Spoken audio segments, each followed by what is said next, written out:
Some of the most interesting cars Detroit ever built only existed for one single model year, built to satisfy a racing rulebook, to test an idea before committing to it fully, or simply because the company building them ran out of time before anyone even noticed they were gone. A supercharged coupe from a company already circling the drain. A full-size Ford built around the single, oversized engine badge. A Chrysler brand that quietly built cars for exactly 47 days before disappearing entirely. Each one of these cars tells a genuinely fascinating story, and almost none of them get remembered the way their more famous, longer-running cousins do. This isn't a countdown of the fastest cars from a single year.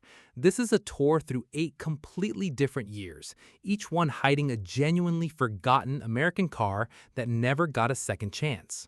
This is the story of the cars that came and went in a single model year. Some by design, built specifically to satisfy a NASCAR rulebook or a corporate loophole, and some simply by circumstance, caught in the middle of a company's collapse or a platform redesign that left no room for them to continue.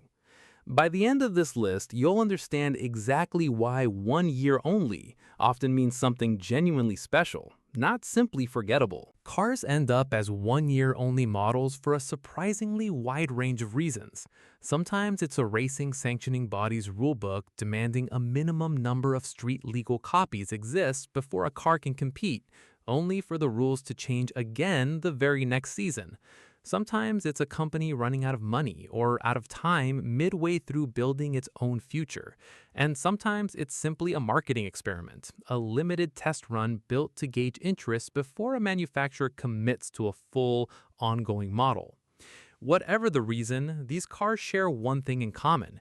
Because they only existed for a single brief window, they were built in genuinely small numbers, and most of them slipped quietly out of public memory the moment their one model year ended. Let's go through 8 of the best. Long before American Motors built the Rebel Machine, covered later in this list, the company's very first serious muscle car appeared for exactly one model year, the 1957 Rambler Rebel. Built on Rambler's mid-size platform, the Rebel dropped AMC's 327 cubic inch V8, factory rated at 255 horsepower, into a body that weighed considerably less than most full-size competitors from Detroit's Big Three, giving it a genuinely impressive power-to-weight ratio for 1957. AMC even briefly experimented with a rare Bendix electronic fuel injection option on the Rebel, the same trouble technology that would go on to plague several Chrysler products the following year, though only a tiny handful of fuel-injected Rebels are believed to have actually reached customers before AMC pulled the option entirely. Just under 1,500 Rebels were built for the single model year the car existed, before AMC's leadership, worried about the car's image clashing with the company's growing reputation for practical, economical compacts, quietly shelved the performance experiment for more than a decade. By 1958, the once great Packard name was down to its final year of anything resembling independent production, building badge-engineered Studebakers on a South Bend assembly line rather than genuine Packards of its own.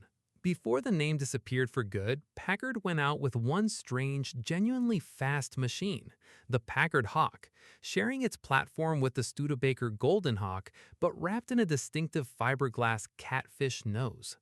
Under the hood sat a supercharged 289 cubic inch V8, factory rated at 275 horsepower, good for a top speed around 125 miles an hour. Just 588 examples were ever built, all in that single 1958 model year, before the Packard name vanished from American showrooms entirely. This entry might hold the record for the shortest production run on this entire list, a car that existed for barely a month and a half before its own manufacturer pulled the plug.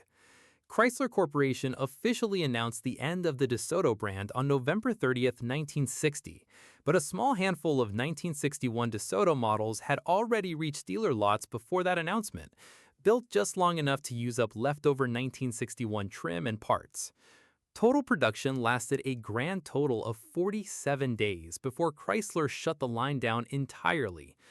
Fewer than 100 1961 DeSotos are believed to have been built in total, making them some of the rarest, most genuinely obscure production cars any American manufacturer ever built.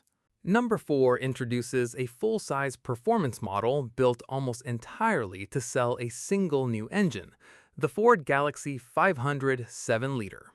Created specifically to promote Ford's brand new 428 cubic inch V8, the 7-liter came standard with the 428 rated at 345 horsepower, wrapped in Galaxie 500 XL luxury trim with bucket seats, a floor console, and a simulated wood-grain steering wheel shared with the Mustang. For buyers who wanted the genuine article, Ford still offered the older race-bred 427 as a rare option, but just 38 buyers in the entire country actually ordered a genuine 427 in their 7-liter that year. Barely 11,000 examples were sold for the single model year the 7-liter existed as its own distinct model.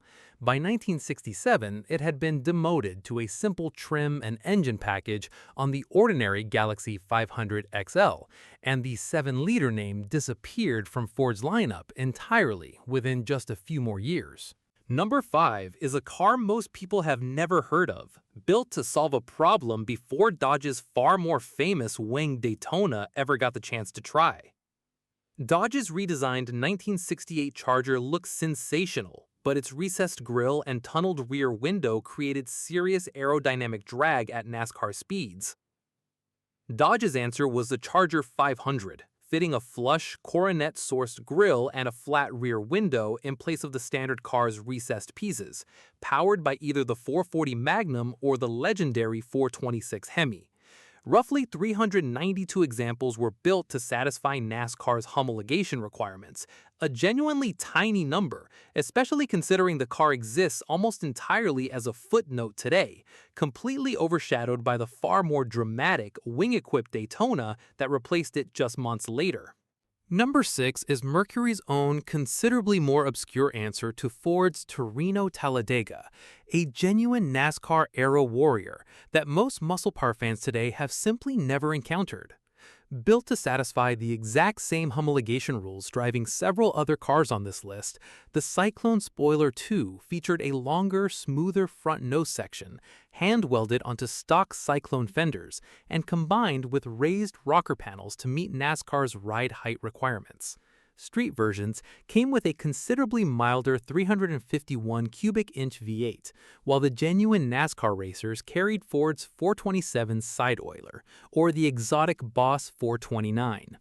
Mercury built the car in two special trims, the Dan Gurney and Cale Yarborough editions, with a combined production run believed to fall somewhere between 300 and 500 examples for the single season it existed.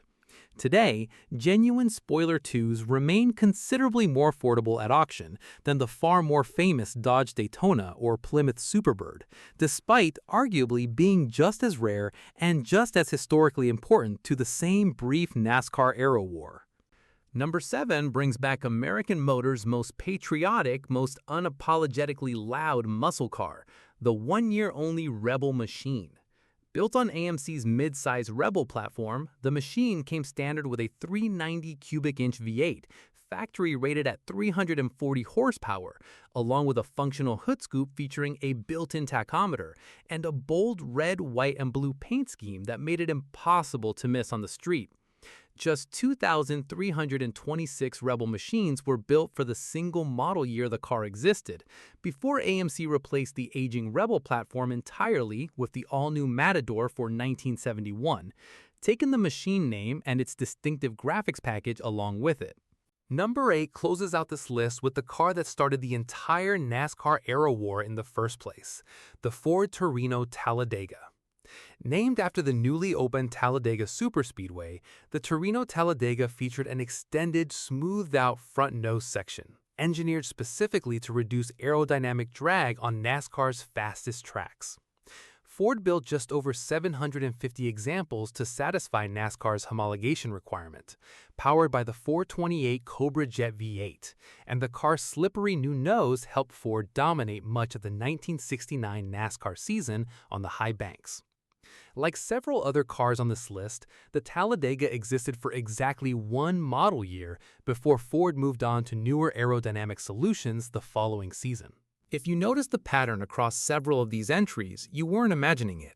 NASCAR's homologation rules, requiring a minimum number of street-legal copies of any race car body style before it could compete on Sunday, are directly responsible for at least 3 of the cars on this entire list: the Charger 500, the Cyclone Spoiler II, and the Torino Talladega. These rules moved fast, and manufacturers had to move even faster to keep up. A car built specifically to satisfy one season's rulebook could become completely obsolete the moment the rules changed again, or the moment a rival manufacturer built something even more extreme. That's exactly what happened to the Charger 500, replaced within months by the far more radical winged Daytona, and to the Talladega and Spoiler II, both quietly retired once NASCAR and federal pressure finally brought the entire aero war to a close after the 1970 season. Built fast, raced hard, and retired just as quickly. That's the entire life cycle several of these cars experienced, start to finish, within a single calendar year. There simply wasn't room in this list for every genuinely great one-year-only American car, so here are a few more worth remembering. The 1957 Pontiac Bonneville existed for exactly 1 year as an ultra-limited fuel injection-only halo model before Pontiac expanded it into its own full series for 1958. The 1968 Shelby GT500 KR carried its King of the Road nickname for barely 2 months of production before the model year ended and the batch quietly disappeared. And the 1970 Plymouth Superbird, Chrysler's winged, pointed-nose answer to the Dodge Daytona, existed for exactly 1 model year before NASCAR banned the entire winged car category from competition entirely. Every single one of these cars proves the same basic point this whole episode has been building toward. A short production run doesn't mean a forgettable car. Sometimes it means exactly the opposite. There's a simple, practical reason so many of these one-year-only cars command serious respect and serious money at collector auctions today. Genuine scarcity is almost impossible to manufacture after the fact. A car built in tens of thousands of units over a 5 or 10-year production run will always have plenty of surviving examples for a collector to choose from. A car built for a single model year, in a run measured in the hundreds rather than the thousands, simply doesn't offer that same luxury. Every one of these 8 cars represents a genuine, unrepeatable snapshot of exactly what one manufacturer was thinking, testing, or racing to build during one specific, narrow window in American automotive history. And once that window closed, it never opened again in quite the same way. So, what does this entire list actually prove? That some of the most genuinely interesting stories in American automotive history belong to the cars that never got a second chance, built for a single narrow window, whether that window was defined by a racing rulebook, a corporate collapse, or simply a marketing experiment that never got the follow-through it deserved. Some of these cars, like the Talladega and the Spoiler II, existed because a manufacturer needed to win a specific race on a specific weekend. Others, like the Packard Hawk and the DeSoto, existed simply because time ran out before anyone had the chance to build a second version. Every car on this list disappeared quickly.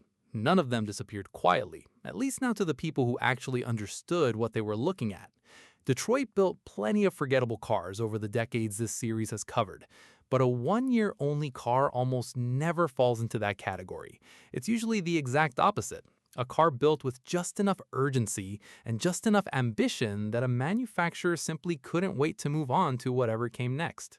Which one of these 8 forgotten one-year-only American cars would you bring back if you could only choose one? The shockingly rare 1961 DeSoto? The patriotic AMC Rebel Machine? Or the obscure Mercury Cyclone Spoiler II? Did your father, your uncle, or a neighbor on your street ever own one of these genuinely rare one-year-only cars? Write the story in the comments below.